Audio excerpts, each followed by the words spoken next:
Teremos agora o painel, o processo de integração política e econômica da América Latina e os blocos econômicos. Para conduzir os trabalhos, nós convidamos Darlene Ramos, da Federação Interestadual dos Nutricionistas. E com muito prazer, nós convidamos o ilustre palestrante Félix Rigoli, da Organização Pan-Americana da Saúde. Com a palavra, Darlene Ramos. Tá? A gente vai agora com a palavra o doutor Félix Rigolino, o processo de integração na política e economia na América Latina e os blocos econômicos. A gente vai ter 45 minutos para a exposição do Dr. Félix e a gente vai abrir depois com os blocos, com 5 pessoas, de 5 em 5, no mesmo esquema que a gente fez de manhã. Tá? Boa tarde a todos, espero que todos aproveitem. A palavra? Muito obrigado, Darlene. E eu vou fazer uma apresentação só para... Sei que depois do almoço as pessoas têm sono, então só para chamar um pouco a atenção. Não. E acho que eu vou sair daqui também. Vou ir. E eu já, como sempre, a primeira parte sempre tem que ser agradecer a chance de estar aqui, a convite de nossos colegas. Você sabe que temos dentro das funções da Organização Pan-Americana da Saúde, uma área que visa o apoio, o desenvolvimento das pessoas que trabalham no serviço de saúde. Dentro dessa área existe dentro do Ministério da Saúde uma secretaria que se encarga de gestão da educação e do trabalho em saúde, e a OPAS tem um programa de cooperação com essa secretaria.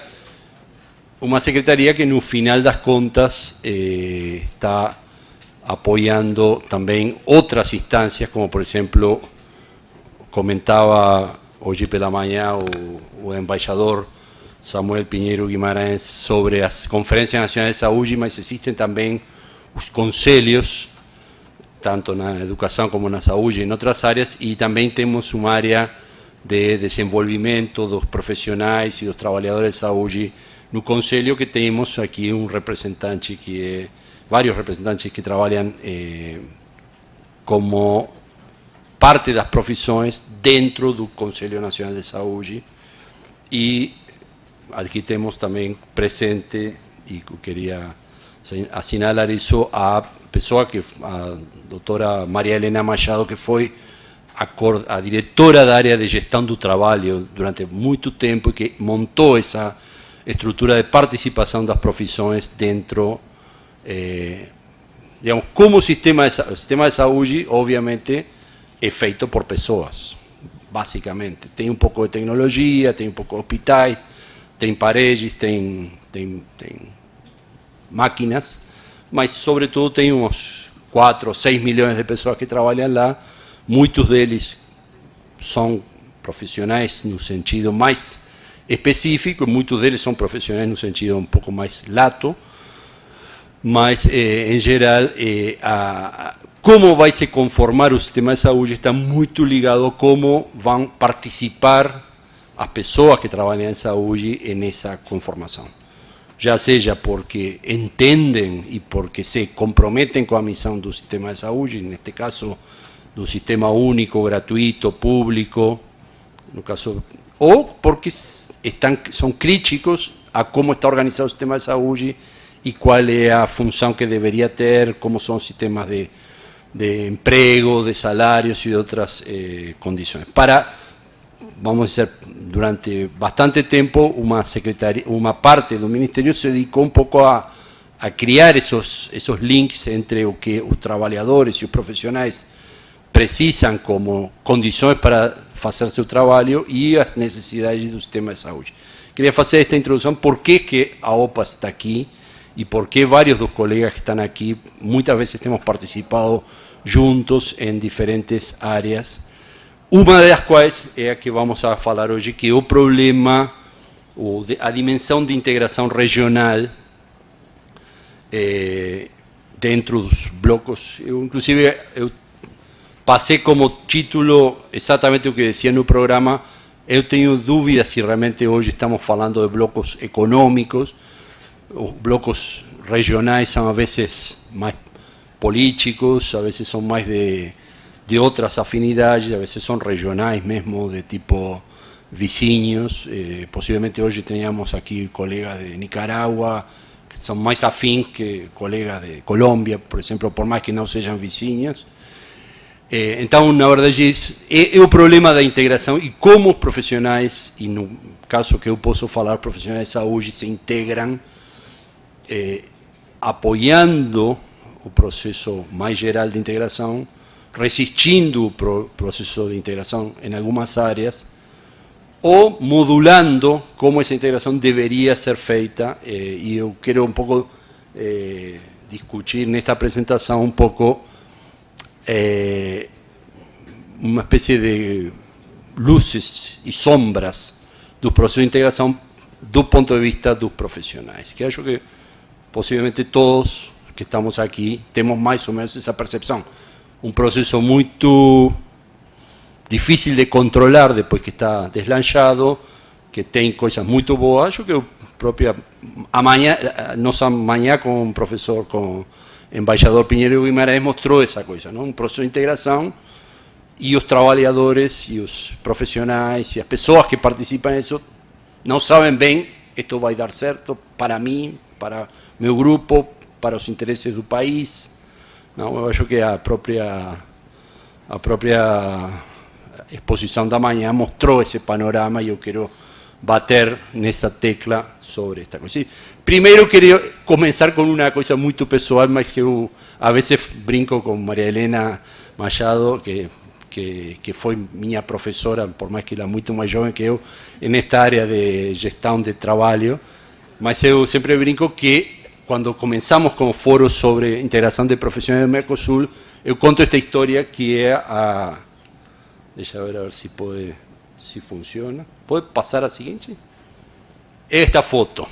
Que esta foto é, por aí perto de 1940, o senhor da Círculo Vermelho, meu bisavô, a senhora do círculo, outro círculo vermelho, minha bisavó, eles casaram em 1900.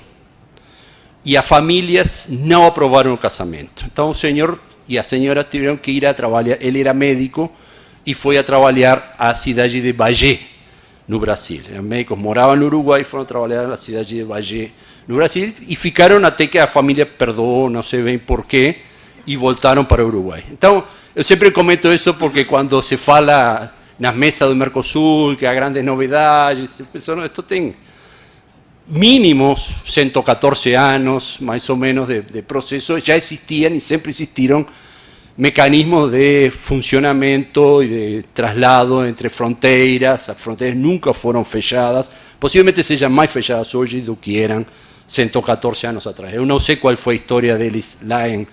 Eu conheci a minha bisavó, não sei, nunca me contou como foi a história, mas sei que eles moraram aí um tempo e trabalhava ele de médico. Não sei como era a regulação. Até poderíamos um dia fazer um estudo histórico, arqueológico sobre isso. A seguinte, por favor. Então, o problema e o assunto começou realmente a tomar concretude no momento em que o Tratado de Assunção, em 1991, cria uma coisa que nós podemos gostar ou não gostar, mas que se chama Mercado Comum do Sul. Não se chama, como depois se chamou, União Sudamericana, ou outras coisas, até nomes melhores. Então, isso era um mercado comum, estava pensado como um mecanismo para, como comentava hoje muito bem o embaixador, um mecanismo para eliminar as barreiras no trânsito de fatores de produção. Essa realmente, e portanto, de bens, de serviços, de tecnologias e de outras coisas.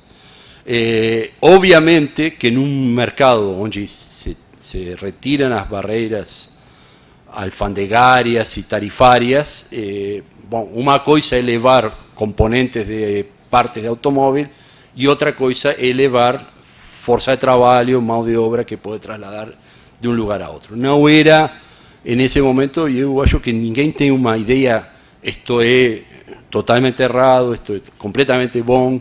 Os grandes impulsores da ideia achavam que, no fim das contas, o mercado iria resolver os desequilíbrios. E nós, justamente, quando fizemos esse trabalho, que acho, Maria Helena, você participou, não? Neste livro, não? Não, mas eu... O seguinte, o segundo.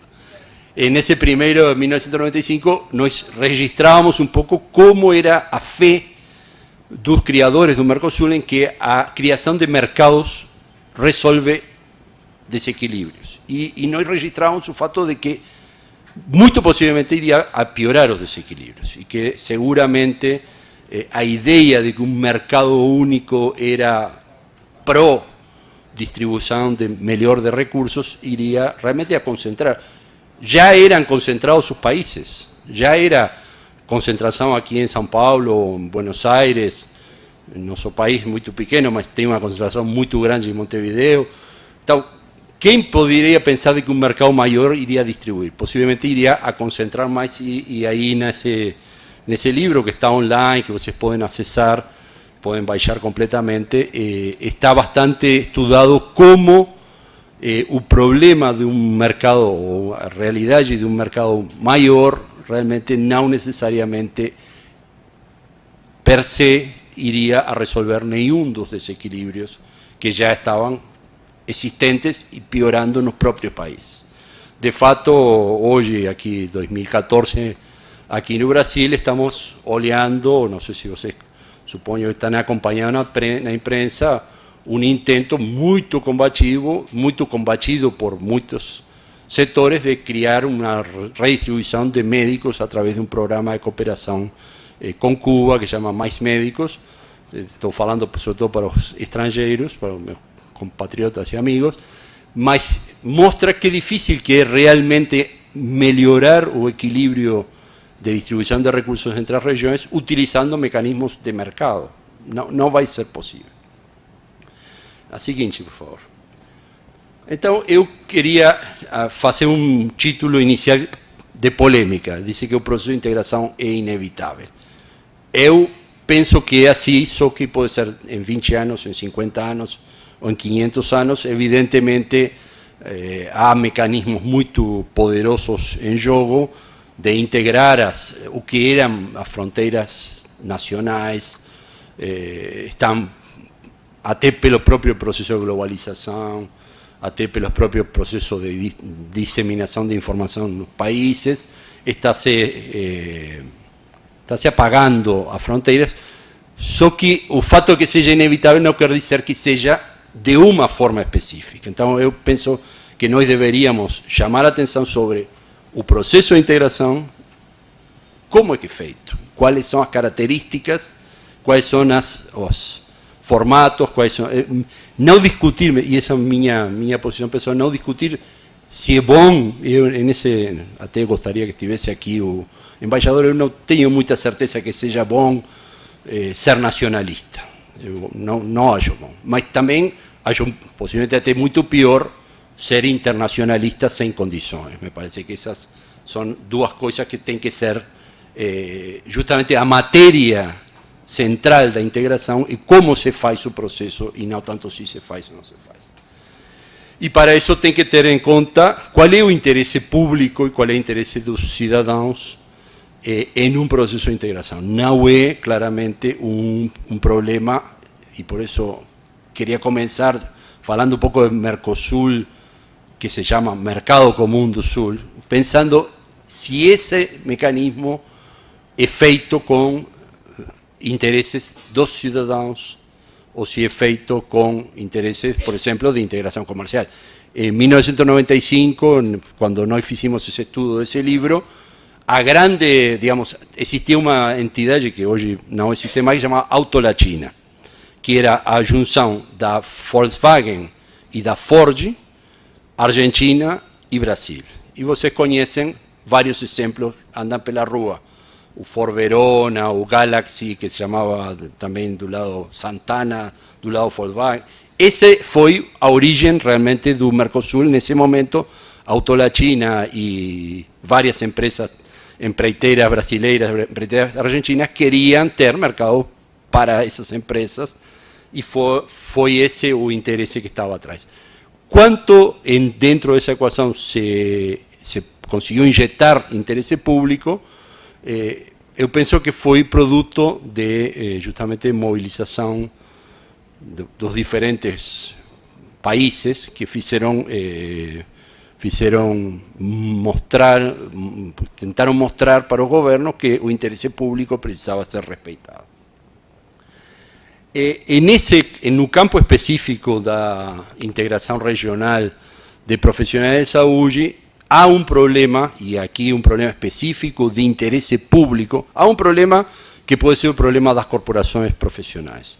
Quanto vão perder emprego, quanto vão ganhar de salário, quantas possibilidades de emprego maiores ou menores, mas há um interesse público que é o problema da certificação ou da proteção, no caso dos profissionais de saúde, proteção do público. Como se protege a qualidade um profissional de saúde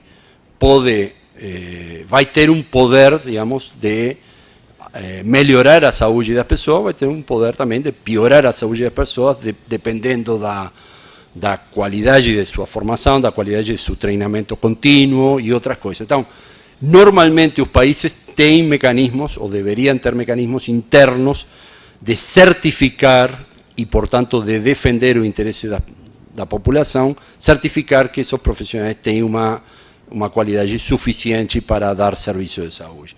E esse processo, eu chamo de certificação, é um processo muito genérico, como que o país diz que um profissional de saúde pode, por exemplo, fazer uma receita, pode, por exemplo, fazer uma intervenção cirúrgica, pode fazer uma intervenção em uma boca, ou uma psicoterapia, ou outras coisas.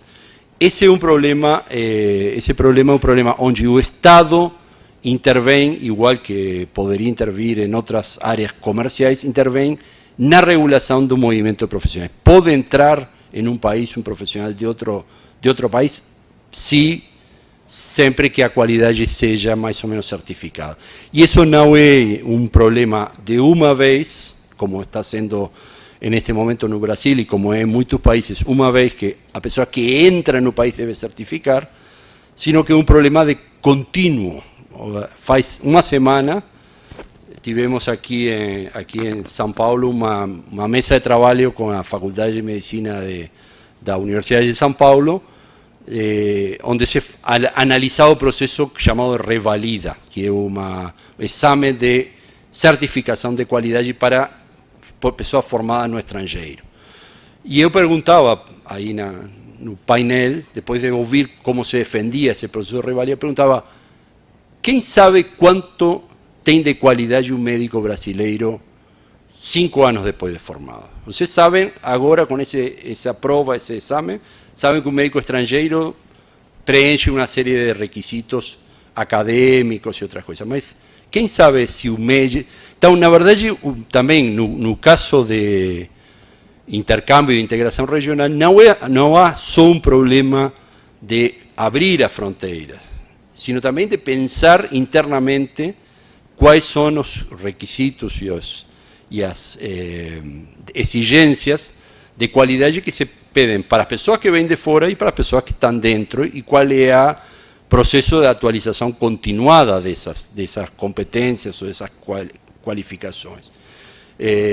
E eu tenho a impressão de que nossos países têm feito um grande esforço de encontrar algum sistema de equivaler profissões no Mercosul, por exemplo, que aí é onde tem um trabalho já há mais tempo, mas tem pouco esforço em saber se essas competências e essas qualificações são mantidas ao longo do tempo, se são mantidas não só na profissão básica da pessoa, sino também na especialidade, na coisa específica que essa pessoa vai fazer dentro do país. Então, na verdade, a integração regional na área profissional cria, do ponto de vista dos interesses públicos e dos interesses dos cidadãos, uma nova exigência para os mecanismos de regulação e de certificação de qualidade.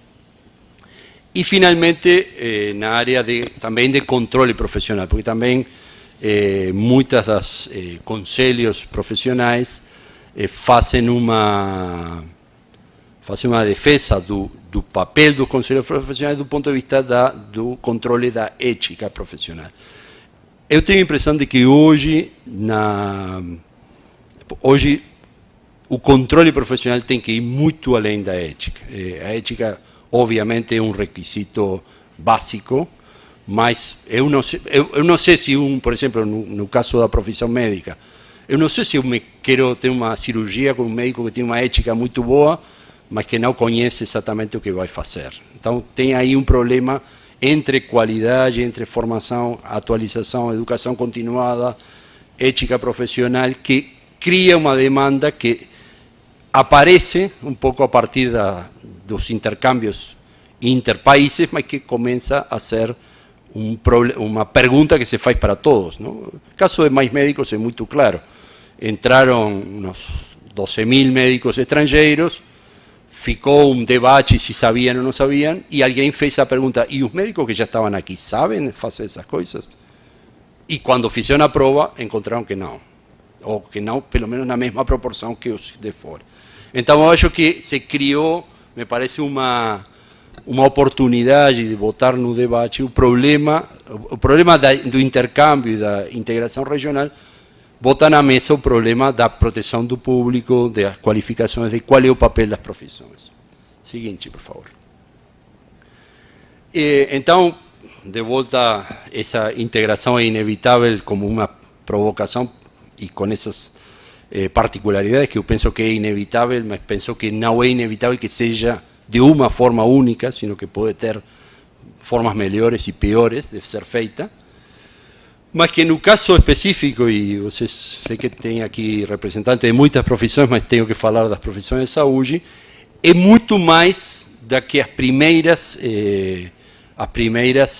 profissões que vêm à mente. Ou seja, as pessoas pensam como se intercambiam profissionais, médicos, enfermeiras, odontólogos, farmacêuticos e outros, mas assim que você começa a pensar nisso, começa a descobrir que, na verdade, essa é a primeira camada de problemas, porque, na verdade, as profissões se estendem para baixo e se estendem para cima do nome.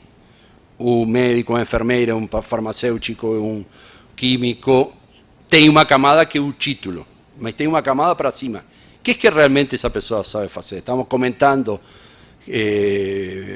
farmacêutico, industrial, de alimentos, um médico que faz, um psicoterapeuta não pode fazer uma cirurgia de cataratas, enfim, são tão diferentes um psicoterapeuta de um cirurgião oftalmológico como possivelmente um farmacêutico de uma enfermeira. São profissões, no final das contas, diferentes.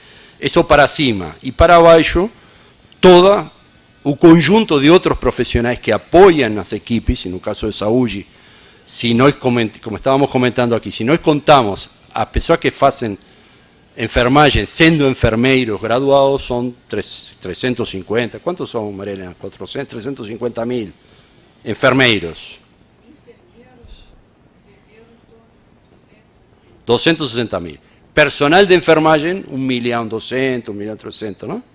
Ou seja, que 1.600.000. Então, na verdade, cada profissão tem também um conjunto de outros profissionais que são tão, do meu ponto de vista, tão profissionais como os que têm o título da universidade, mas que não são regulados, não estão considerados, não estão muitas vezes nem contados.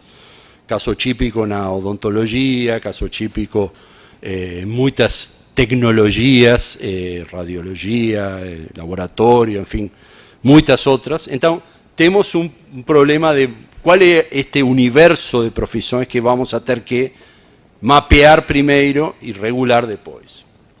Então, qual é o listado básico?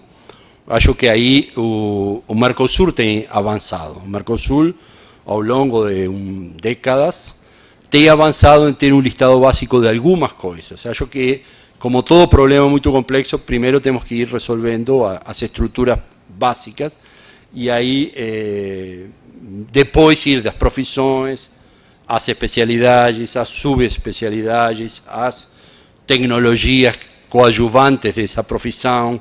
Tem um mapa bastante mais complexo que só um listado com, por exemplo, aqui na saúde temos 14 profissões que estão reguladas com conselho, mas tem possivelmente outras 20, 25 que são parte dessas profissões, mas que não estão reguladas, ou estão reguladas como prática supervisada ou de outra forma.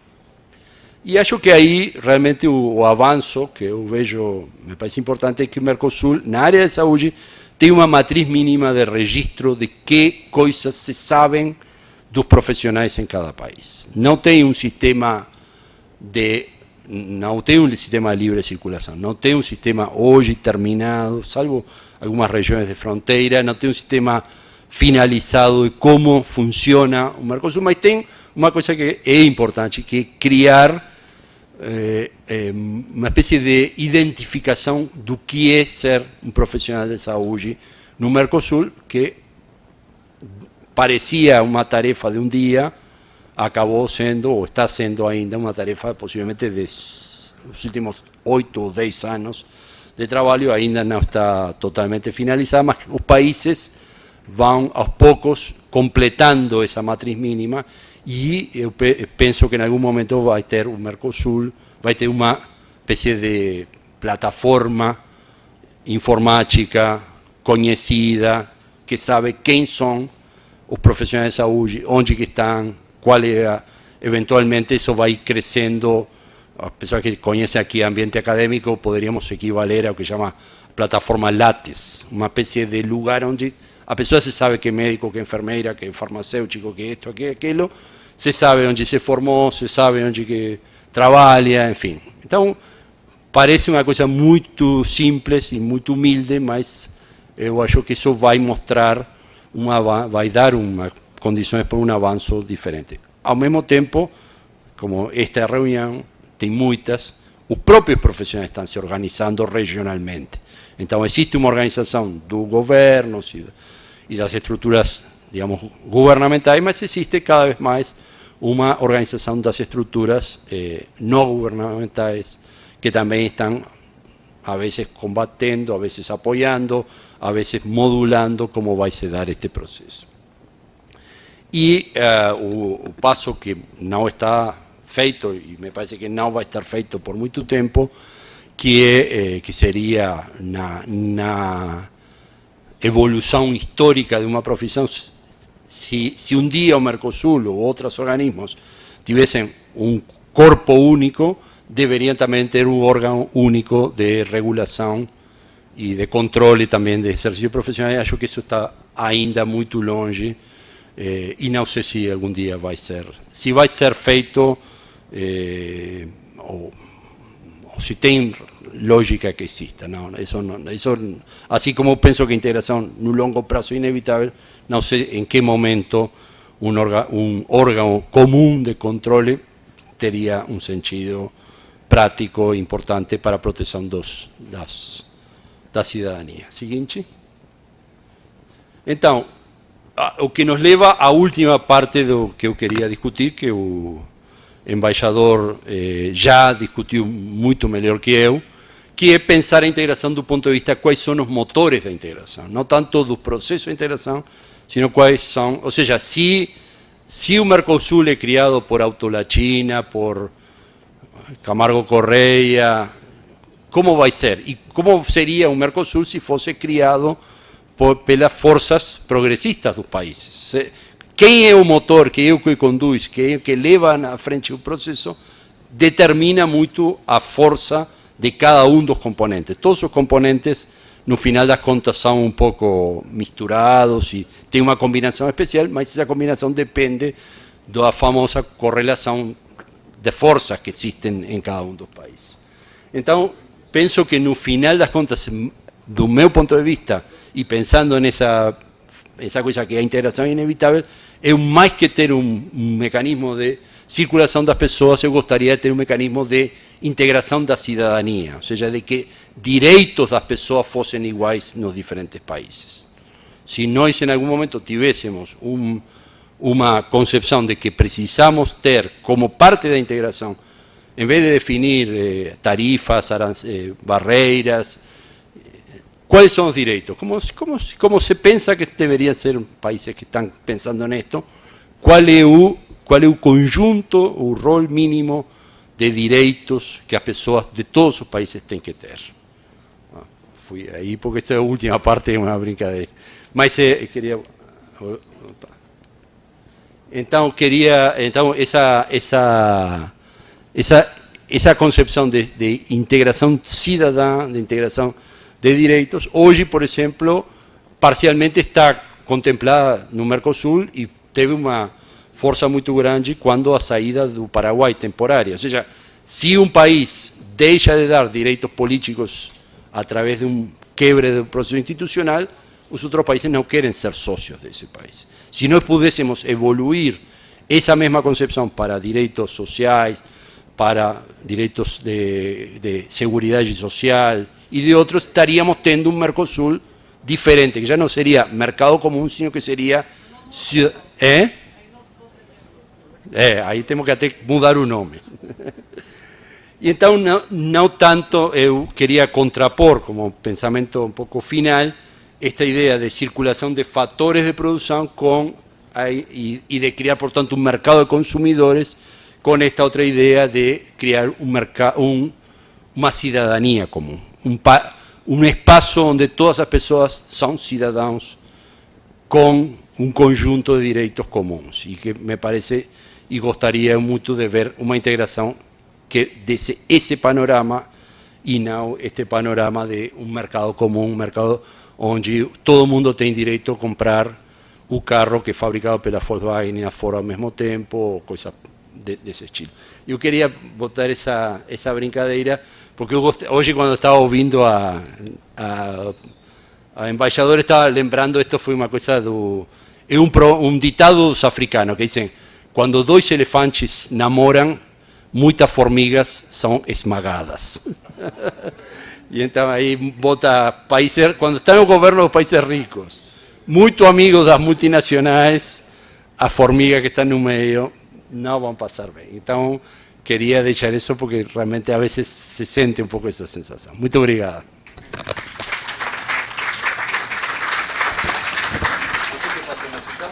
Sim, você fica. Bom, agora a gente vai abrir para os grupos. A gente pede para... Quem está com o microfone? Só levantar e pedir a palavra. Você é a próxima. Alô? Olha, boa tarde a todos aqui. Eu quero dizer da satisfação de estar nesse seminário de integração. Você pode se apresentar, por favor? Meu nome é José dos Santos Menezes, eu sou médico, eu sou presidente da Federação Nordestina dos Médicos, estou aqui também pela Federação Nacional dos Médicos, juntamente com mais 2 colegas aí, e dizer o seguinte, que realmente, pá, é bom, nós que vínhamos sempre discutindo a questão da saúde no Brasil, sempre com os profissionais da área de saúde, é bom a gente vir discutir com outros profissionais que não são da área de saúde, mas que são cidadãos brasileiros e que estão sofrendo na pele o que nós estamos passando. Nós somos sindicalistas, nossos sindicatos estaduais se reúnem e formam a federação também, junto com outras federações, formam a CNTU, e o nosso objetivo aqui, o objetivo da CNTU, como de todos os sindicatos, eu acredito, além de zelar pela comunidade, zela também pelos direitos trabalhistas dos seus sindicalizados. Sem muitas delongas, nós estamos aqui fazendo uma discussão no mês de março de 2014, estamos atrasados um ano, quando essa discussão grande nós fizemos o ano passado. Ficamos decepcionados com uma instituição chamada OPAS, que nós a considerávamos muito importante, e, no entanto, ela foi uma intermediária, uma madrasta ruim para os médicos que estão chegando no Brasil. E eu gostaria de saber qual a posição da CNTU perante os direitos trabalhistas dos médicos brasileiros que foram aviltados pelo governo brasileiro, que nós estávamos negociando para lançarmos o Mais Médicos, lançando um concurso público para os médicos brasileiros, ou até para os estrangeiros, desde que fosse um concurso público para que o governo nos desse a garantia de que nós teríamos a continuidade desse trabalho, que nós tínhamos estabilidades para os médicos, que nós iríamos levar médicos para onde está precisando. Porque o médico, o governo brasileiro, ele fugiu da responsabilidade, ele saiu da centralização, ele foi para a estadualização, depois para a municipalização, e resultado, ele não tem dinheiro para bancar, para financiar o SUS, como ele diz. Mas, no entanto, ele está tendo dinheiro para trazer médicos de fora. Insisto em perguntar à CNTU, a OPAS não, porque ela é a própria terceirizadora, a CNTU, porque nós vamos perguntar como ficam os direitos trabalhistas desses colegas médicos nossos que estão vindo do estrangeiro, que o governo paga uma quantia X e eles recebem um terço daquilo.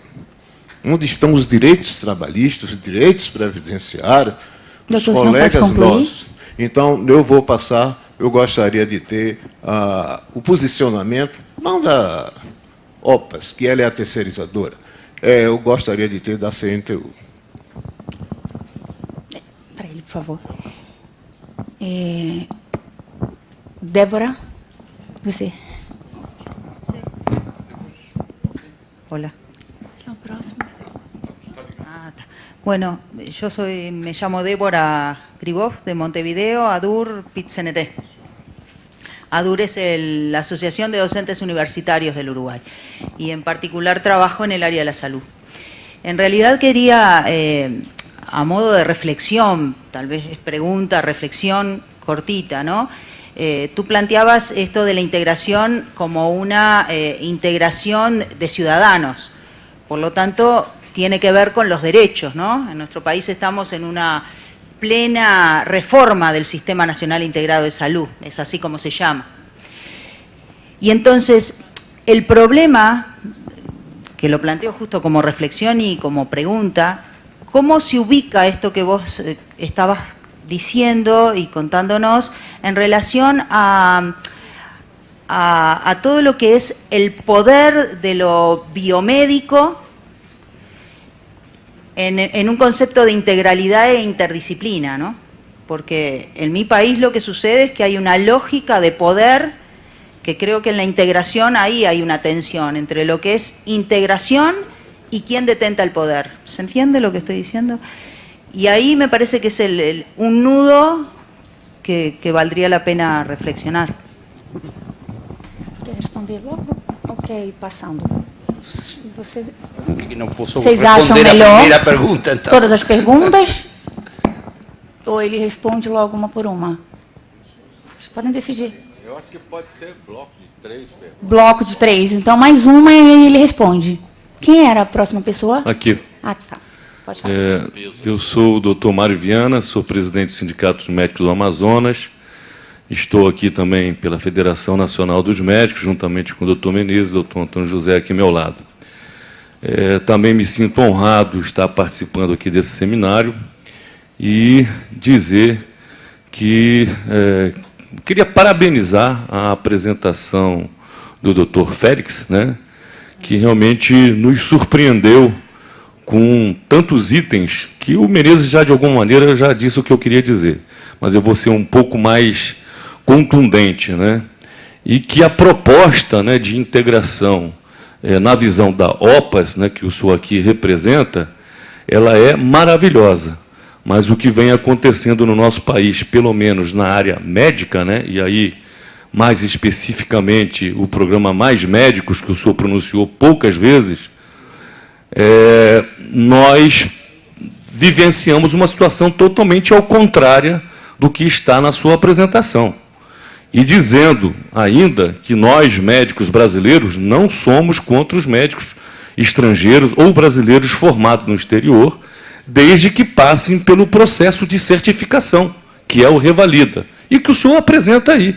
E que também, como o senhor apresenta aí, os órgãos reguladores daquela profissão ou das profissões que vai haver essa integração possam, de fato, dentro da lei, da previsão legal, né, vigente no país, poder atuar, né, regulando essa integração, que a gente acha que é uma coisa realmente inevitável em algum momento, né, como o senhor disse. Então, a gente queria realmente colocar isso como um questionamento, também como uma reflexão, mas o que aconteceu no nosso país foi uma integração não espontânea, forçada e com interesses, evidentemente, político-eleitoreiros, e que a gente repudia. Pode responder, doutor, porque são 3 semelhantes. No gostaria digamos, como todos os temas tem várias formas de olhar, eu não vou fazer uma polêmica com o que vocês dizem, mesmo que o doutor não está perguntando para mim, eu vou também fazer meus comentários para ele.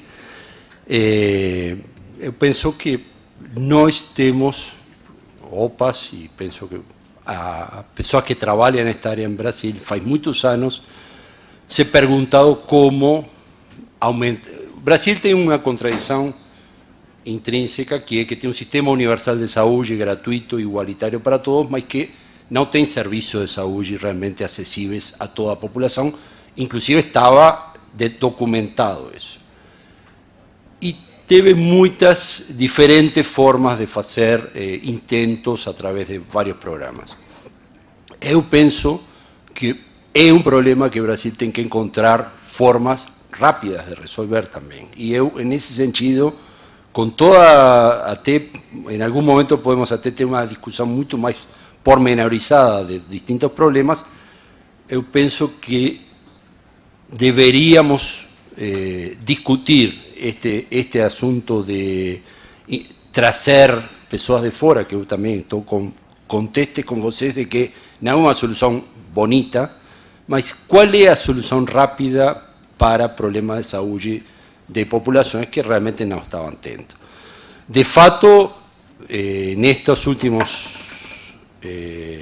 este último ano, se viu que uma abertura indiscriminada, que eu penso que foi indiscriminada, para médicos de fora e médicos de dentro, com uma oferta laboral que faz muitas pessoas pensar a possibilidade de um resultado de uns 700, 800 médicos brasileiros aceitando, unos 350, 400 efectivos médicos estrangeiros de outros países, e uma medida de trazer médicos de Cuba, que eu penso que, digamos, do ponto de vista dos resultados, deu resultados que estão hoje na imprensa e são de conhecimento de todos. Todos os comentários e as coisas que podem ser ditas têm que ser olhadas do ponto de vista de que essa solução realmente deu uma saída rápida para um problema que estava sendo, ao longo do tempo, não conseguindo ser resolvido. Todas as soluções rápidas têm problemas, e isso eu sou totalmente de acordo. E tem problemas, por exemplo, de sustentabilidade. Que vai acontecer daqui a 2 anos, a 3 anos? Um país pode depender de profissionais de outro país, como depende também de Estados Unidos ou Inglaterra, ou outros países, de importação de profissionais de qualquer tipo. Eu acho que não, que tem que ter uma solução própria do país. Ao mesmo tempo, tendo viajado um pouco dentro do país, entendo que as pessoas que não tinham acesso, hoje têm melhor acesso, sem dizer que isso seja a solução perfeita.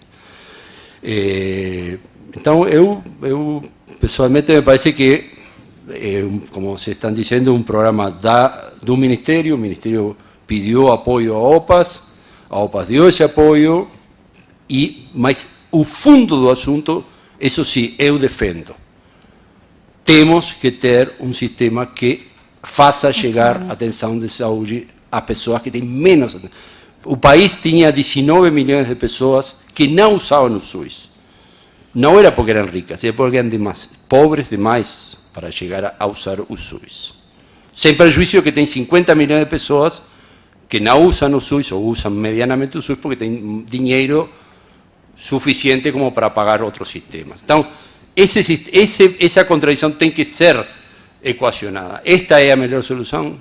Bom, discutamos diferentes soluções, eu entendo que há muita discussão, se fosse no meu país, possivelmente eu fui diretor do sindicato médico 15 anos, ou seja, não deixo de entender essa posição, mas pelo menos eu estou pensando nestes 18, 19 milhões de pessoas que não tinham esse acesso. Que ter médico cubano é ter acesso, eu também estou de acordo que não é.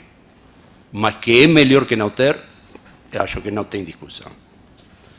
E referente à pergunta da Débora, eu acho que o sistema de saúde, obviamente, vai ir também, assim como é inevitável que vai ir evoluindo a integração, também vai ir evoluindo a sistemas interprofissionais e enfoques mais integrais.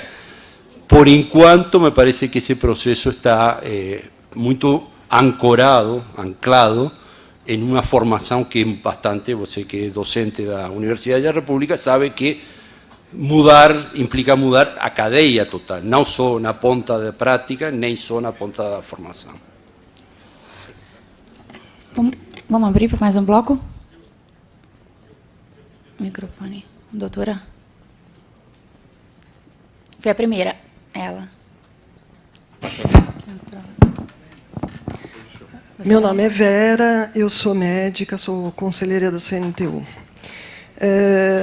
Eu ouvi o senhor falar, quero parabenizar a apresentação, mas que essa questão passa pelos mercados de trabalho, passa pelos interesses das populações também, e da forma como nós temos que estar lidando com isso. E aí a gente passa pela discussão que vem sendo feita aí também pelo Mais Médicos e que os colegas colocaram. Eu acho que devemos pensar se essa discussão não passou não pela solução mais rápida, vamos dizer, mas sim pela mais simplista. Uma solução que resolvia de forma fácil uma coisa que foi entendida como um problema de brigas de categoria e mercados de trabalho.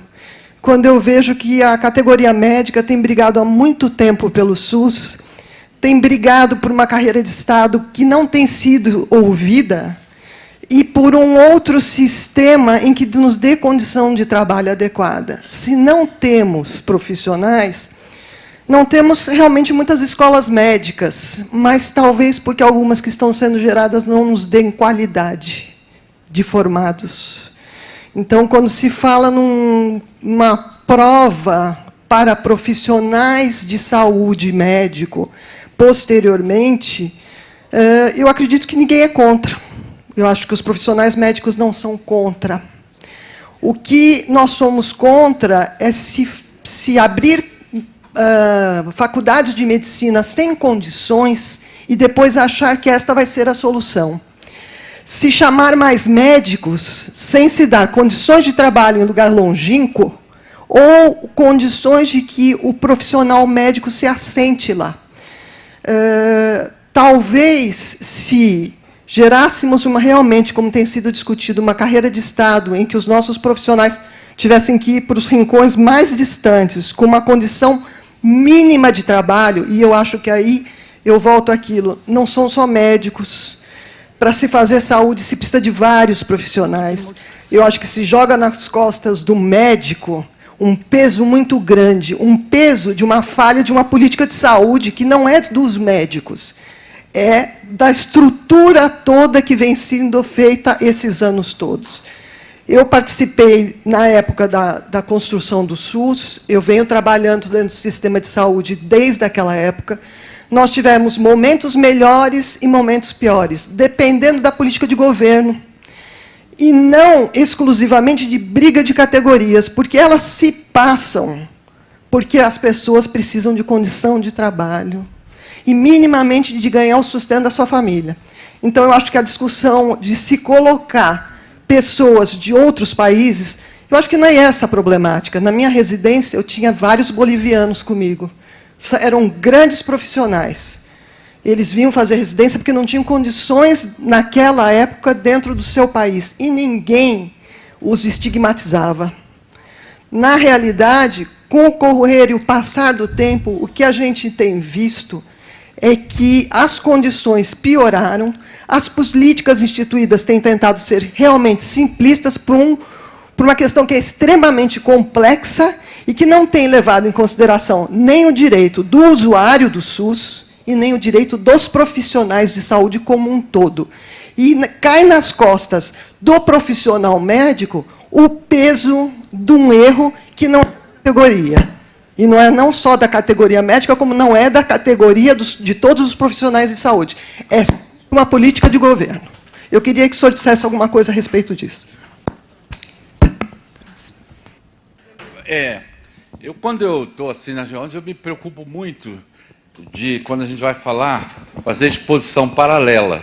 Mas, infelizmente, diante desse tema e da maneira como foi abordado, não tem como fugir disso. Então, essa questão é muito simples. Como é que o governo está dizendo, inventou o número mágico, que tem que ter X médicos por habitantes, e propõe aumentar de 400 para 800 mil médicos brasileiros para poder ter uma saúde decente, traz 9 mil médicos de Cuba e diz que resolveu o problema de saúde do Brasil. Gente, que matemática é essa? Isso é uma balela, uma mentira deslavada, uma sem-vergonhice do governo brasileiro para ganhar a eleição. Como é que uma presidente do Brasil tem coragem de dizer que os médicos cubanos prestam e os brasileiros não? Isso é falta de vergonha. Isso é um país primitivo em que não se respeita ninguém e muito menos um profissional da qualidade dos médicos brasileiros. Agora, pior do que isso, eu, pessoalmente, participei de 3 reuniões com o então ministro da Saúde, Padilha, para discutir isso. E ficou claro, o governo não quer financiar uma saúde decente para o país. Tanto não quer que na emenda 29, ao invés de aprovar os 10% da receita corrente bruta, aprovou a variação nominal do PIB. Agora, no Movimento Saúde Mais 10, com 2.200.000 assinaturas, pedindo 10% para... O governo quer apoiar a PEC 328, orçamento impositivo, que reduz a 1/5 o que nós precisamos para uma saúde decente no Brasil. Então, na terra que eu vivo, e que todos nós vivemos, quando você não tem dinheiro para fazer uma coisa, das duas, uma.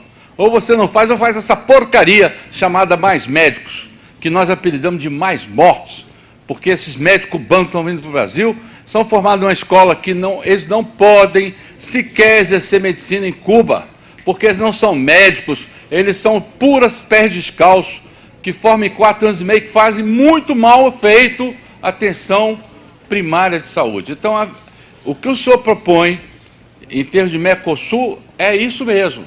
Se está integrando as regiões, é mais do que lógico que haja um intercâmbio de todas as profissões, não só de médico, dessa região. E que até os cursos, tudo já se faça em prol de uma engrenagem de múltiplas faces. Não tem, é óbvio que o Mercosul parece ser uma solução, e como nós já vemos lá na Europa, nos países da Comunidade Europeia, que foi muito bom para aqueles países em que os portugueses, por exemplo, estavam prejudicadíssimos, como os médicos, como dentistas, tiveram um progresso intenso, mas não é isso aí. Não é trazer... E o Menezes falou assim, os problemas dos médicos brasileiros, e o problema dos médicos que saem de lá, de Cuba, para vir para o Brasil, tratados como soldados, vigiados por um profissional que nem médico para saber se estão cumprindo o regulamento. Então, é uma coisa muito grave o mais médico.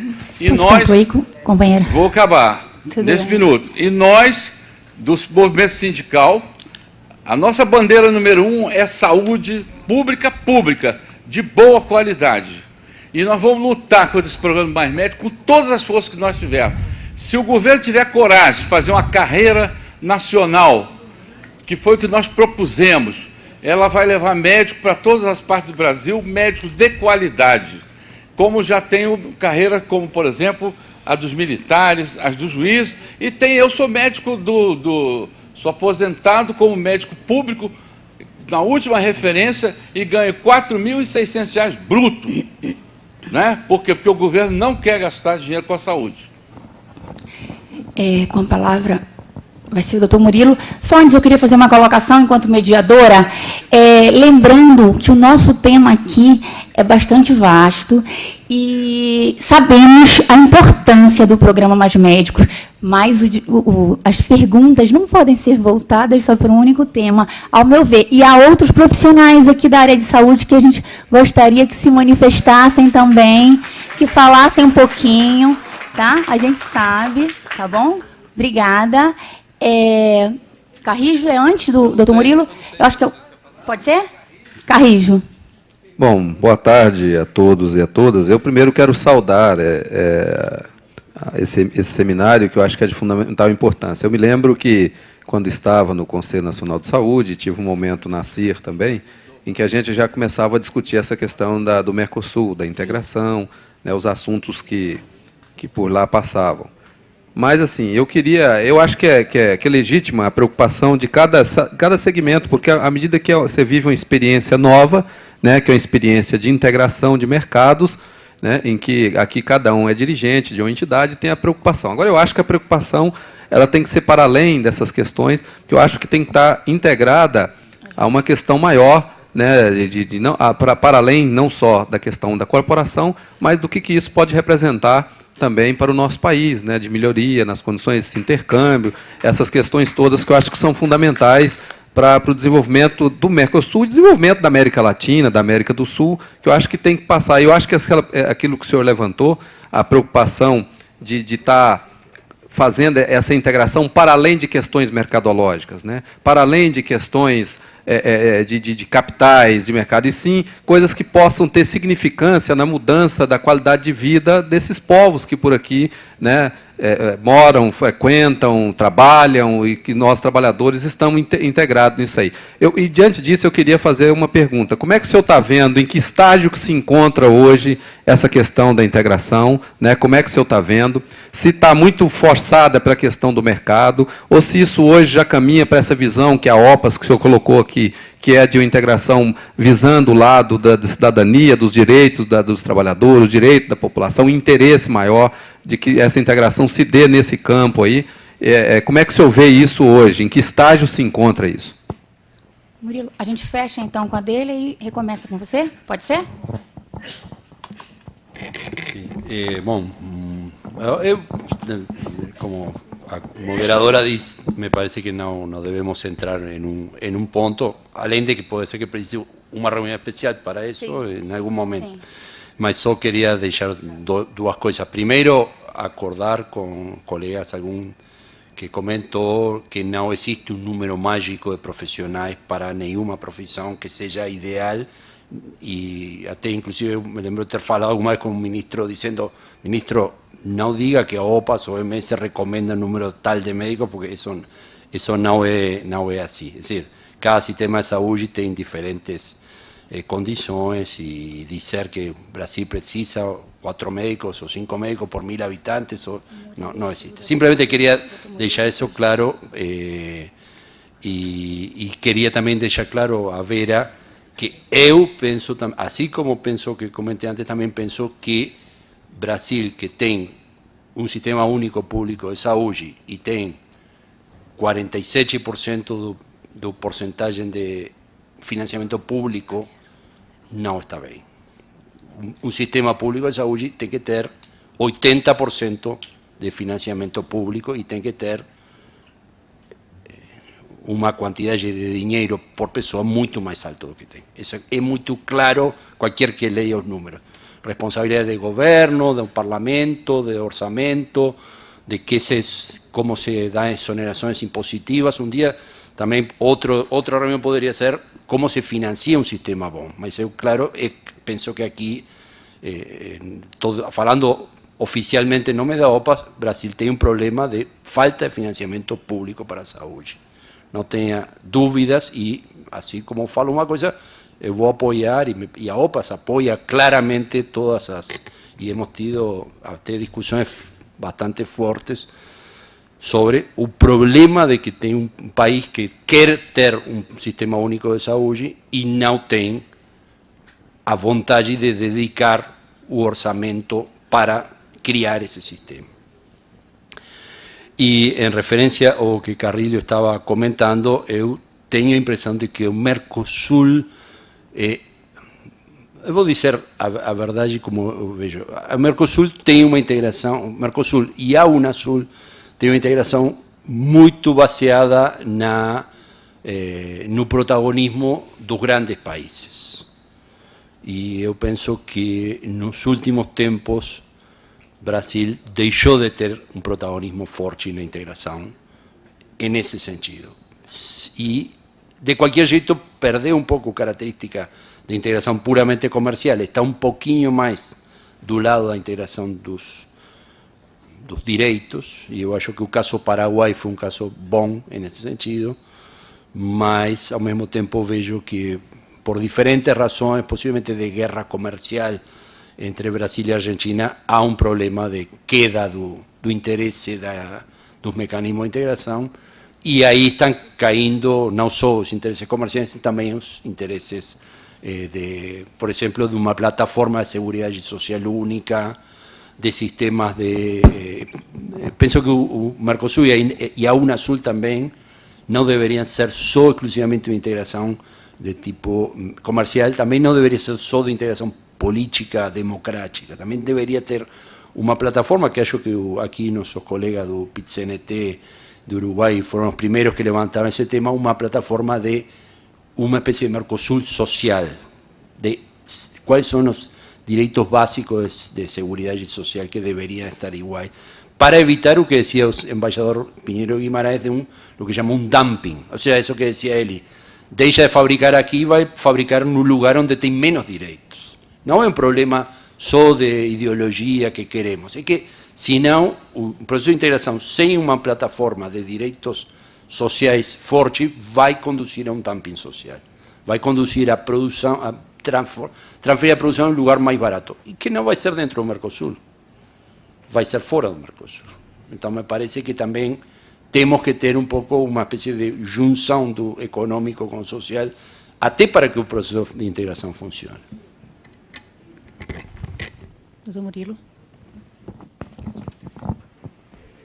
Félix, parabéns aí pelas colocações, eu estava vendo de fora também, estava escutando, e eu gostaria de falar dois assuntos bem rápidos.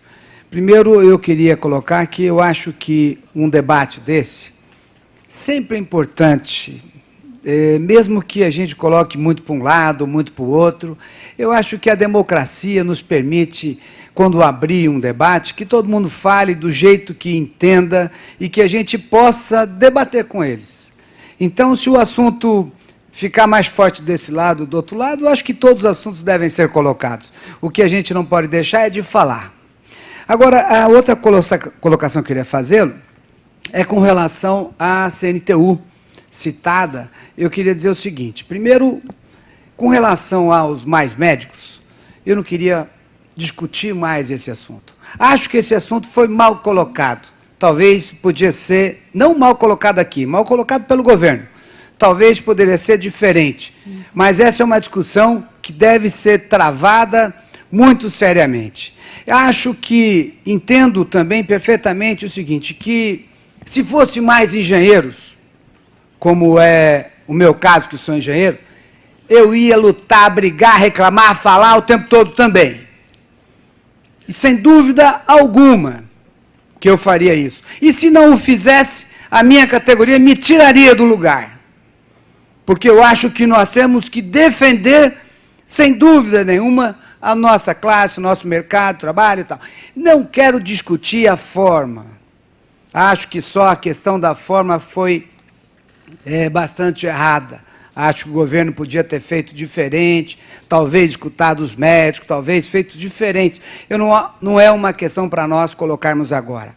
Mas eu queria dizer o seguinte, com relação à questão trabalhista, não só a CNTU batalhou, brigou contra isso, como nós entramos com uma DIN no Supremo Tribunal Federal, discutindo as questões trabalhistas dos médicos. Então, isso eu quero deixar claro, a CNTU tem aí, a quem quiser também olhar, nós temos isso discutido, apresentado. Acho que é importante que nós façamos essa defesa. A defesa do trabalhador que vier tem que ter os seus direitos preservados e respeitados. Então, essa é uma coisa que nós também não abrimos mão. Agora, sem dúvida, tem muita questão que deve ser colocada nesse meandro aí. Eu acho que daria um debate de dias aqui conosco. Acho que nós poderíamos fazer isso. Eu entendo o seguinte, não quero também discutir a questão do governo, mas entendo o seguinte, quando há, numa categoria, uma crítica ou uma divergência, nós deveríamos parar para discutir essa questão. Quando os engenheiros entendem que está errado, tem que parar para discutir com os engenheiros. Quando os médicos entendem que está errado, teria que parar para discutir com os médicos, e assim com os farmacêuticos, com os dentistas, economistas, nutricionistas, e assim por diante. Então, só o fato de haver uma discordância, um problema, esse problema teria que ser encarado e discutido. Acho, neste caso, Félix, uma obrigação do governo brasileiro, que teria que ter discutido isso com mais profundidade. Entendo dessa forma. E não quero entrar no mérito todo, mas entendo dessa forma. Nós teríamos que ter discutido isso de uma forma... Então, nós fomos no ponto, na questão trabalhista, nas questões dos direitos trabalhistas. Essas questões nós fomos lá dentro. Tivemos no Ministério Público Federal, tivemos no Procurador-Geral da Justiça, tivemos no Supremo Tribunal Federal, acompanhamos a FENAM em todas essas questões também. Acho que é de extrema importância. E toda vez que uma categoria é afetada, ela deve ser ouvida em cada canto, em cada rincão deste país. Nós não podemos nos calar nunca. Quando ela é afetada, nós temos que levantar a mão e falar. Só assim a gente consegue que a democracia... Inclusive, nós estamos discutindo hoje pela manhã isso. Nós estamos discutindo democracia, até democracia na imprensa, não é isso, Rita? A democracia na imprensa. Discordo um pouco daquela colocação, só bem rapidamente, daquela colocação que diz que a Globo ganha e faz campanha contra. Eu acho que, democraticamente, ela não podia fazer campanha para ninguém. Aí estaria certo. Agora, nós não podemos pagar alguém para fazer campanha para nós. Aí seria pior ainda, né? Aí seria... Aí o povo estava perdido, né? Se o cara fosse lá dar dinheiro para a Globo e ela tem que fazer campanha para nós, aí estava perdido. Eu acho que não devia fazer campanha para ninguém. Eu acho que teria que ter isenção. Falando mal e bem, quem tiver bem, fala bem, quem tiver mal, fala mal. Esse é um caminho da imprensa que nós gostaríamos, sempre perseguimos. Muito obrigado, era essa a minha fala. Obrigada, doutor. Gilda, daqui a palavra? Não? Mais alguém? Mas podemos fechar, então? Todo mundo se sentiu contemplado? Paula. Então, queria agradecer. Quer concluir? Comentar a Murilo, muito interessante o que ele está dizendo, porque eu concordo e penso que o assunto trabalhista é um assunto muito importante que penso que está sendo analisado. E me parece que cada categoria existe para defender a categoria. Isso me parece absolutamente da natureza das organizações. E também eu penso que seria muito interessante neste e possivelmente em outras áreas, por exemplo, também na área de financiamento do setor saúde, ter um debate mais... Outro dia estava falando com uma pessoa, falando disso de mais médico, mas me parece que na área de financiamento também, que me dizia, o meu problema é que não me identifico com nenhuma das duas, porque me parece que tem muitas coisas que poderiam estar sendo graduadas e feitas de uma forma diferente e melhor. Então, eu concordo com o que diz Murilo da necessidade de criar, abrir, manter debate, falar as coisas, e muito feliz de participar nisso. Muito obrigado. Muito obrigada. Dr. Félix, a Confederação Nacional dos Trabalhadores Liberais Universitários agradece inestimadamente a sua participação. Muito obrigada.